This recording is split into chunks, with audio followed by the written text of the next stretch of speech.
Assalamualaikum warahmatullahi wabarakatuh. Alhamdulillahirabbil alamin. Wassalatu wassalamu ala asyrafil anbiya'i wal mursalin wa ala alihi wa sahbihi ajmain. Amma ba'du. Yang namanya rasa cinta itu, sobatku, pasti dialami oleh setiap manusia. Karena manusia itu diberikan oleh Allah Subhanahu wa taala yang namanya rasa cinta. Baik cinta kepada wanita, cinta kepada harta, cinta kepada jabatan, cinta kepada sesuatu. Karena itu merupakan hal yang pasti. Allah Subhanahu wa taala berfirman di dalam surah Al-Imran ayat 14 yang berbunyi, A'udzu billahi minasyaitonir rajim. Bismillahirrahmanirrahim. Zuyyana lin-nasi hubbus syahawati minan nisa'i wal banini wal qanatiril muqantarati minadh dhahabi wal fiddati wal khaylil musawwamati wal an'ami wal hars. Yang artinya, dihiarkan kepada manusia kecintaan kepada apa-apa yang diingini, yaitu wanita-wanita, anak-anak, harta yang banyak dari jenis emas, perak, kuda pilihan, binatang-binatang ternak, dan sawah ladang. Surah Al-Imran ayat 14. Sobatku, saat kita dilanda jatuh cinta kepada sesuatu, apa yang harus kita lakukan?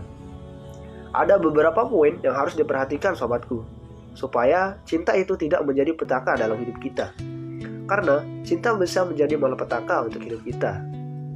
Yang pertama, tanyakan apa manfaatnya. Yang pertama, tanyakan pada diri kita. Jika saya mencintai sesuatu tersebut, apa manfaatnya buat saya? Karena percuma apabila kita mencintai sesuatu yang ternyata tidak memberikan manfaat untuk hidup kita, tidak pula akhirat kita, tidak pula agama kita. Karena seseorang mukmin itu berusaha untuk meninggalkan perkara yang tidak ada manfaatnya. Bahkan dalam masalah cinta, mencintai sesuatu yang tidak ada manfaatnya pun adalah perkara yang hendaknya kita berusaha untuk tinggalkan. Makanya Allah berfirman, Qad aflahal mu'minun alladzina hum salatihim khashi'un walladzina hum 'anil lagwi mu'ridun. Yang artinya, sungguh beruntung orang yang beriman. Siapa dia? Yaitu orang yang khusyuk dalam salatnya. Siapa lagi? Orang yang berpaling daripada perkara yang sia-sia. Surah Al-Mu'minun ayat 1-3. Rasulullah Shallallahu Alaihi Wasallam juga bersabda, yang artinya, di antara tanda kebaikan Islam seseorang, dia tinggalkan perkara yang tidak ada manfaatnya. Hadis riwayat Tirmidzi dan Ibnu Majah. Yang kedua, tawadkan dengan ridha Allah. Kita harus berusaha untuk mengikat cinta kita dengan keridhaan Allah Subhanahu Wa Taala. Karena percuma, cinta yang tidak diikat dengan keridhaan Allah Subhanahu Wa Taala itu adalah merupakan cinta yang tidak ada manfaatnya. Al-Imam Ibnu Qayyim dalam kitab beliau mengatakan bahwa ada 10 perkara yang tidak ada manfaatnya. Apa 10 perkara tersebut? Salah satunya adalah cinta yang tidak diikat dengan keridhaan Allah, pelaksanaan atas perintah-perintahnya, dan ketaatan kepadanya. Maka itu cinta yang tidak ada manfaatnya sama sekali. Yang ketiga, gunakan akal pikiran. Saat kita jatuh cinta, terutama kepada wanita atau lawan jenis, jangan sampai cinta mengalahkan akal pikiran kita. Ingat, manusia diberikan kelebihan oleh Allah Subhanahu wa taala dengan akal pikirannya.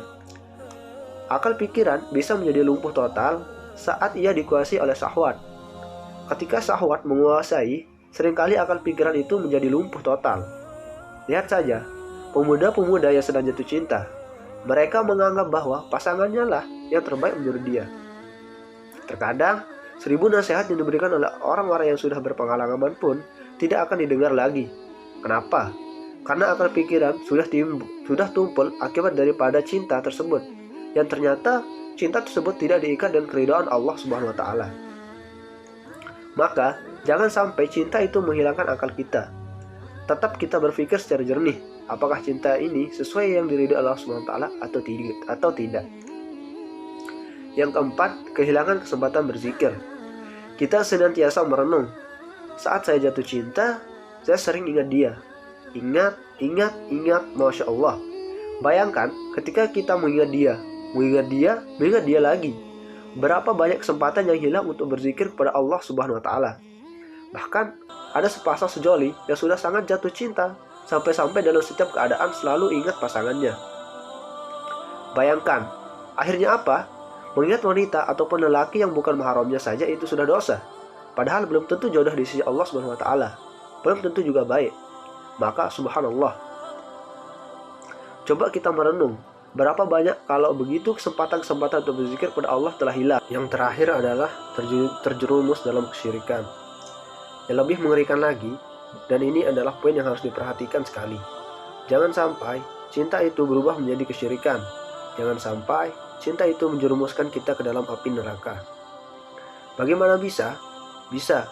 Bukankah syirik yang pertama kali muncul di dunia adalah syirik cinta? Di zaman Nabi Nuh, mereka sangat mencintai para wali, yang kemudian akhirnya para wali ketika telah meninggal dunia, dibikinilah monumen-monumen dan gambar-gambar dari kerangka untuk lebih memotivasi ibadah. Tapi kemudian lama-kelamaan berubah menjadi penyembahan. Makanya, kata para ulama, cinta bisa berubah menjadi syirik ketika disertai dengan pengagungan kepada yang dicintai, ketundukan dan tadarruk kepada yang dicintai, disertai dengan penghinaan kepadanya. Kalau sudah sampai derajat tersebut, kita sudah mengambil tandingan selain Allah. Allah Subhanahu wa taala berfirman di dalam surah Al-Baqarah ayat 165 yang artinya, dan di antara manusia ada yang mengambil tandingan-tandingan selain Allah. Mereka mencintai tandingan-tandingan tersebut seperti mencintai Allah. Subhanallah, ini cinta yang terlarang, bahkan terlaknat. Bisa menyebabkan pelakunya apabila dia wafat kekal di dalam api neraka, karena ia telah mempersekutukan Allah Subhanahu wa taala. Musibah, ketika cinta menyebabkan kita lebih mendahulukan yang kita cintai daripada perintah Allah dan Rasul-Nya, musibah. Ketika kita lebih mencintai misalnya permainan, terdengar azan kita tidak pedulikan sama sekali. Kita lebih mencintai seorang yang orang itu ketika meminta bertemu dengan kita, padahal dia bukan mahram kita. Kita tidak pedulikan lagi larangan-larangan Allah Subhanahu wa taala. Kita lebih mendahulukan syahwat kita, hawa nafsu kita, sehingga sobatku, cinta itu hakikatnya malapetaka untuk hidupmu. Nah, inilah beberapa tips bagi kita yang sedang jatuh cinta. Perhatikan, jangan sampai cinta kita menjadi malapetaka dalam kehidupan di dunia dan di akhirat. Nauzubillah. Wabillahi taufiq wal hidayah. Wassalamualaikum warahmatullahi wabarakatuh.